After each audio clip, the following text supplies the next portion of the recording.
Hi అండి. ఈరోజు నా తరీకాలో ఒక మంచి రసం చేసి చూపిస్తున్నాను. వర్షాకాలం కదా, ఆరోగ్యానికి చాలా మంచిది. చాలా దినుసులు వేస్ట్ చేస్తున్నాను. 365 డేస్ ఇది చేసుకొని అన్నంలో తినొచ్చు, సూప్ లాగా కూడా తాగొచ్చు. చాలా బాగుంటుందండి ఇది. చిన్నపిల్లలు, పెద్దవాళ్ళు, ముసలి వాళ్ళకి అందరికీ మంచిది ఇది. కుక్కర్లో మనం 1/4 గ్లాస్ కందిపప్పు తీసుకొని దాన్ని ఉడికించుకోవాలి. 1/4 గ్లాసు పప్పు కాబట్టి చిన్న కుక్కర్ అని నేను చెప్పాను. ఇది మూత పెట్టుకొని 3 విజిల్స్ వచ్చేదాకా మనం ఉడికించుకోవాలి. సరిపడ గిన్నె పెట్టుకోండి. 3 టేబుల్ స్పూన్ ఆయిల్ వేసుకొని చాయ్ మినపప్పు వేసుకుందాం. 1/2 స్పూన్ జీలకర్ర వేసుకుందాం. 1/2 స్పూన్ ఆవాలు వేసుకుందాం.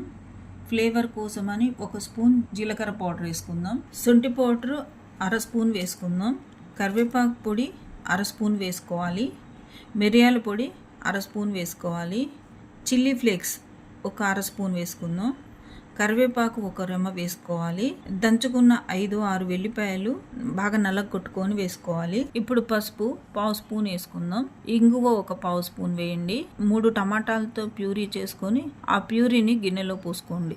ఒక చిన్న ఉసిరికాయంత నానబెట్టుకున్న చింతపండు గుజ్జు తీసుకొని పోసుకోవాలి. ఇప్పుడు ఇందాక కుక్కర్లో ఉడకబెట్టుకున్న కందిపప్పు ఉంది కదండి, అదంతా ఇనిపి దాంట్లో పోసేసుకోవాలి రసంలో. ధనియాల పౌడర్, రోస్ట్ అయిన ధనియాల పౌడర్ అయినా పర్వాలేదు, మామూలు పచ్చిదైనా పర్వాలేదు. ఒక 3-4 స్పూన్స్ వేసుకోండి. ఒక 2 గ్లాసెస్ వాటర్ పోసుకుందాము.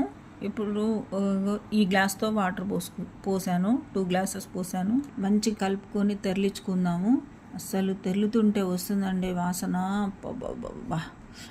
ఇప్పుడు సాల్ట్ వేసుకుందాం. సాల్ట్ 1.5 స్పూన్ వేస్తున్నా నేను. కొత్తిమీర మంచి గుప్పెడంత కొత్తిమీర వేసుకుందాం. మంచి కలుపుకుందాం దాన్ని.